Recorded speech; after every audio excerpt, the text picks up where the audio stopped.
What up, my dudes? Today we have a special guest. First time. Is this the first time we've ever had a guest for I Dum think we've Dudes, Stuart? no, we've had a couple. I think we've had Steven on a Dumb Dudes For before. a Dum Dudes? I think Oh, so. It's possible. oh. Possible. Well, if I mean, not, he's this extra special welcome dumb to our dude. special return guest. Hey, I want to get into this. I've been thinking a lot lately. We had a podcast that by the time this airs will have dropped with Ted Shimmer, who talked about addiction cycle specifically to porn and the detrimental impact that has on on our lives. And I was yesterday I was Stu, you were here helping me move furniture, which was interesting because when my wife helps me pick up heavy furniture, it seems like she carries a lot higher percentage of the weight of the furniture than you do, but Hmm. that's fine. But I am very grateful. I should Yeah, not, I'm what not is gonna it? help I you move shouldn't furniture anymore. Does look your the wife gift. carry a higher percentage of the furniture than you do, Dave? Yes. Yes. Yeah. Yeah. Yeah. Yeah. Yeah. She carries the highest percentage basically, in general. But you, the point of that is I had to move all of the books and all the stuff off the old furniture. And so it's all sitting out. And last night I was just, I just took a look through some really old, through some high school yearbooks and even before that, stuff that my parents had kept. And I was just reading through like what people, it's all the let's keep in touch forever, best friends for life, I all love you, the man.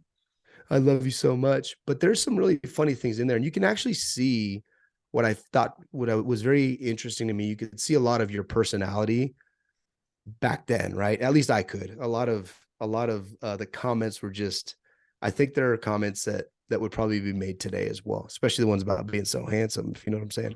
But No, I don't. no, okay. But where all this comes together with Ted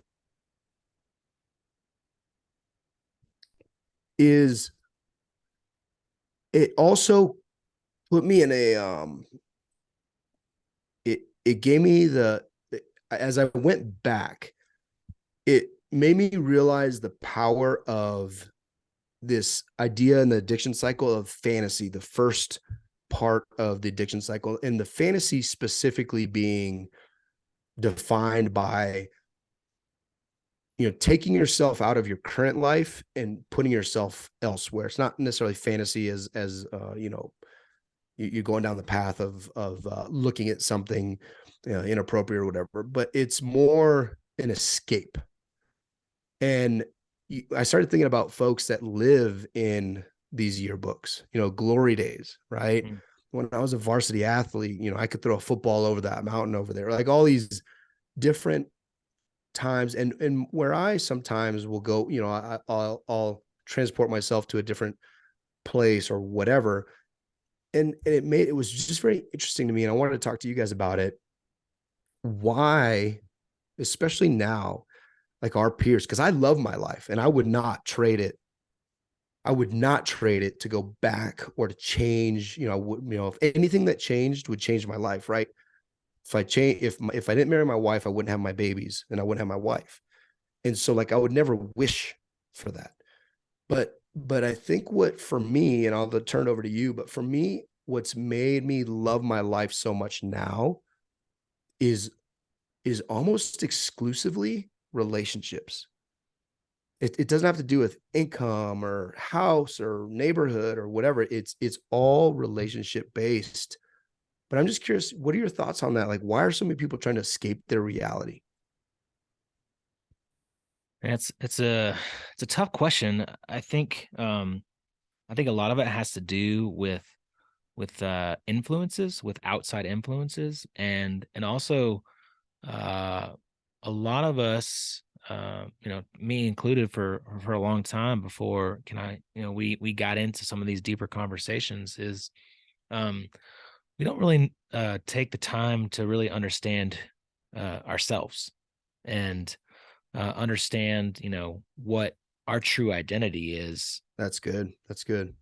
because we have all these other outside influences. We have the social media highlight reel of everyone's amazing life, right? We have media on TV and magazines and billboards, and the grass is always greener on the other side.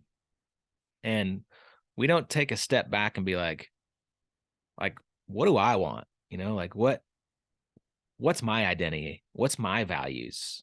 And reflect on that. And, you know, I didn't do that until like recently, like at the age of, I'm now 43. I did that we've done a lot of reflection, introspection. Like 42 is when I kind of started that.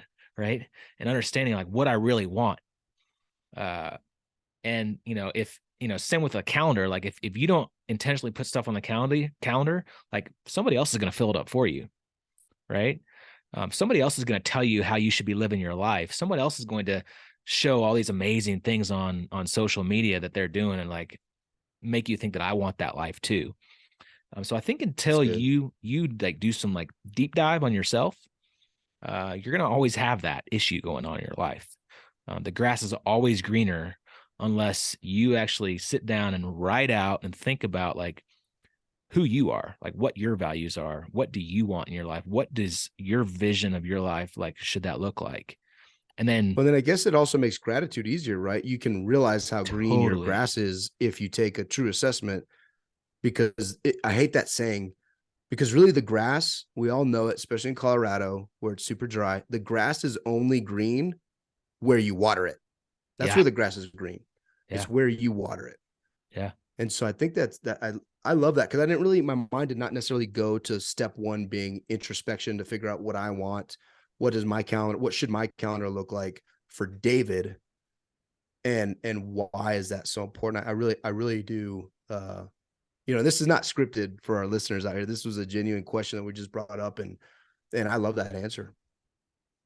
I think too, when you asked that question, uh, to me, the word that rang in my head uh, was contentment. I think that contentment is the enemy of fantasy. And contentment is like, the definition is a state of happiness and satisfaction. And something that we've talked about recently, David, you've brought up, and Stu, you just sort of touched on it, is how can you be content if you have never defined that, right? And so all these things go hand in hand, right? Like, well, I want to be successful. Okay, what does success look like for you?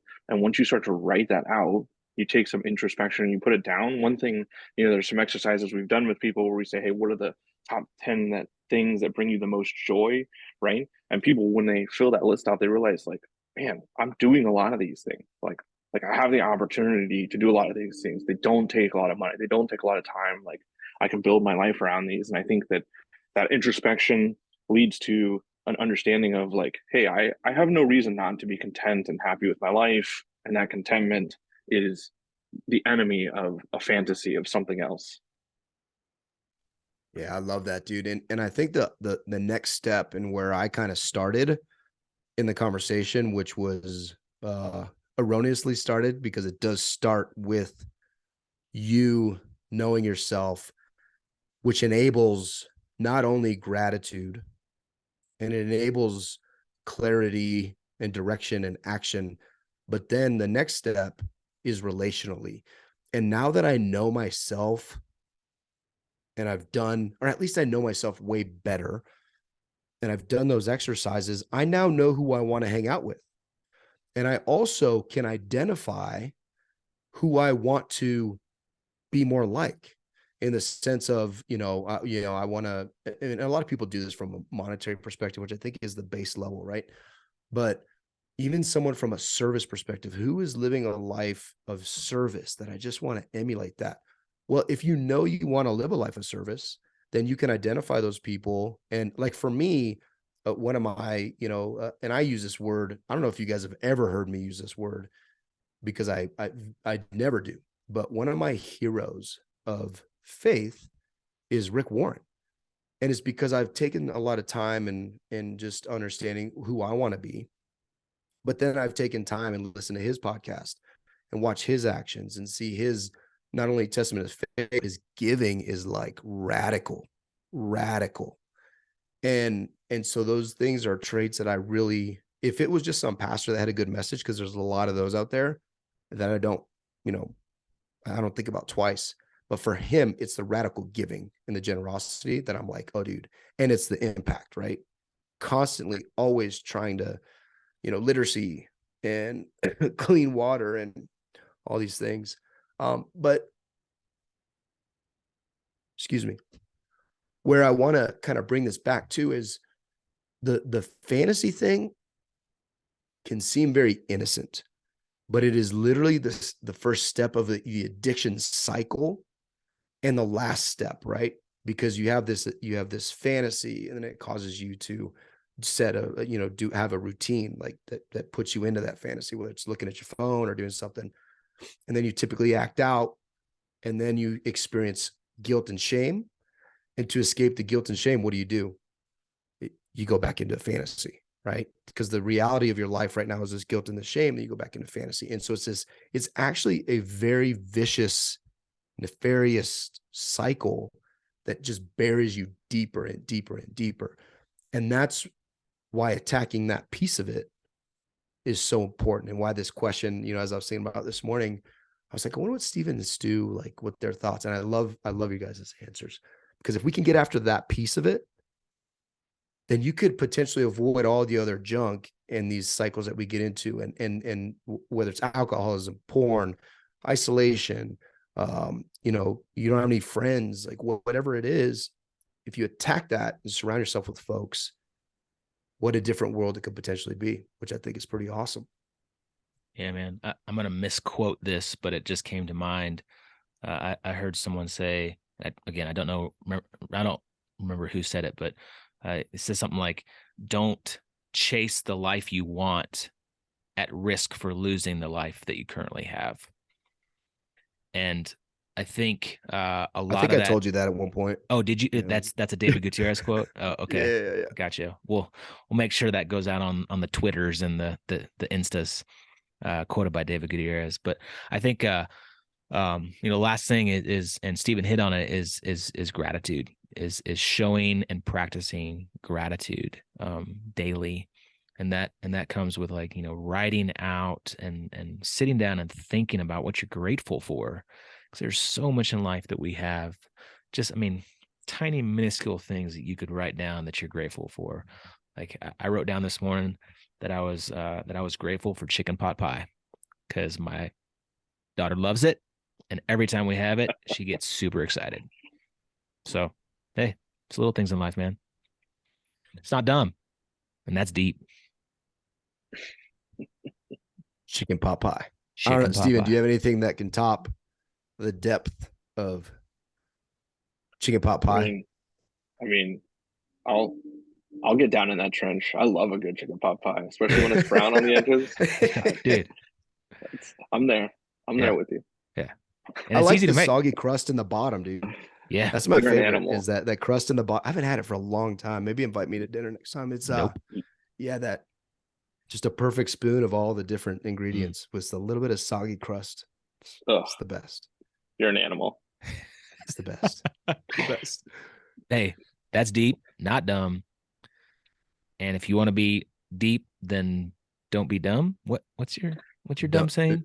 No, if you're dumb, then at least be deep, but don't be dumb. So, hey, and all joking aside, there are solutions to these things. One of them, I'm going to shameless but awesome, amazing plug, is the Storehouse Mastermind. Yes, sir. For real, it is an action step that you can take to be surrounded by dudes dealing with these issues, breaking free of the powers of addiction, breaking free of the powers of fantasy, and living dope lives, like doing awesome stuff. Thursdays are going to start being days we do locally here. Go out into the mountains as groups of men and go do, no kidding, real stuff, have deep conversations, and start breaking some of these cycles, man, because it's not getting better. Things are not getting better, but there's a way to make them better. And I think it's through self-awareness, through relationship, through accountability, through doing dope stuff. Do it, and don't be dumb. And if you live in Colorado, I might have you over for a chicken pot pie dinner. Maybe. Just maybe. That's not which is dumb. messed up because I've never gotten invited to chicken pot pie dinner. Storehouse310.com/mastermind. Go to it, check it out.